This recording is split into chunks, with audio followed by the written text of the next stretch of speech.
Hey guys, it's Zach, and in today's video I'm going to be talking about two things: the Metabones Speedbooster and the Viltrox EF-M2 adapter. Both are focal reducers, and what that means is that it reduces the focal length of any lens you put on it, while also increasing the light transmission. The GH5 has a micro four thirds sensor with a 2x crop factor, so a 25mm becomes a 50mm. My Metabones Speedbooster is the XL version, which is a 0.64x crop factor, and the Viltrox EF-M2 is a 0.71x crop factor.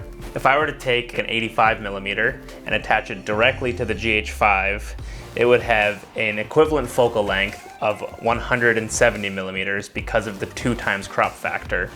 However, if I were to attach it to the Metabones Speedbooster XL, it would have an equivalent focal length of 108mm. The two main reasons you would want to pick up either of these adapters is because you have existing lenses that you can adapt for your new camera. The second reason would be to gain a stop of light. And the Metabones Speedbooster XL gains 1 1/3 stop of light. Both of these adapters have full electronic pass-through, so you get metadata, image stabilization, as well as autofocus. The Viltrox is less than 1/3 of the price of the Metabones, so I wanted to see if it had comparable quality. They're both made out of metal. They both have a very similar design, including an Arca-Swiss foot, an aperture dial, a release button for the lens, and a USB port to update the firmware.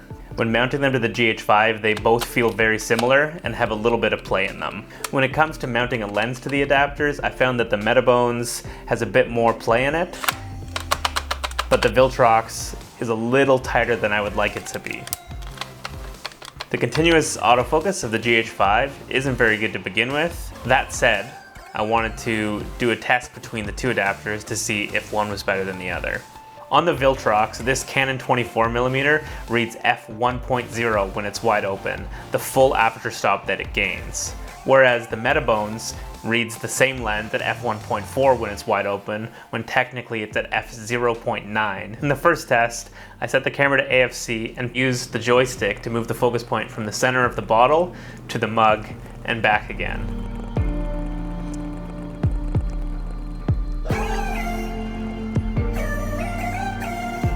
And I found that both adapters had very similar results.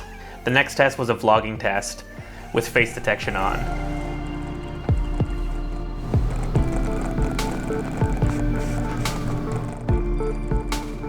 As you can see in the test, both adapters yielded pretty inconsistent results, and again, I wouldn't trust autofocus on the GH5. One of the things that I really dislike about the GH5 in face detection is it shows you a box around your face as if it's tracking it, but again, it's one of those things. On a small screen, it can look like it's doing a great job. When you bring the footage to a computer, you can see how the GH5 pulses back and forth constantly, trying to acquire focus. I found no meaningful difference in autofocus between the two adapters. Next, I wanted to see if there was any difference in detail between the two adapters. I understand it's not entirely fair, as they yield different field of views, but these are the adapters I have. I set the lens to its widest aperture and took a look at the center sharpness from both adapters. Even punched into 300%, the detail is very similar. Stopping down, and again, the detail is very similar. But something that you do notice is the magenta color shift. I had the white balance of the camera set to daylight through all of the studio tests, and as you can see, the color difference from wide open to stop down is pretty significant. After that, I wanted to test corner sharpness. I found that the Viltrox had slightly more detail in the corners, wide open and stop down, but that could be down to the Metabones using more of the field of view of the lens. In the next shot, I wanted to test detail near infinity, and punched into 300%, it appears that the Viltrox may have slightly more detail, but it's also a slightly tighter field of view, which could be skewing things. Again, I would say very similar results. After testing build quality, image quality, and autofocus, I was pleasantly surprised to see the Viltrox at 1/3 of the price of the Metabones perform virtually the same. If you found this video helpful, give it a like below. And if you found this video really helpful, consider subscribing. Thanks a lot. See you in the next video.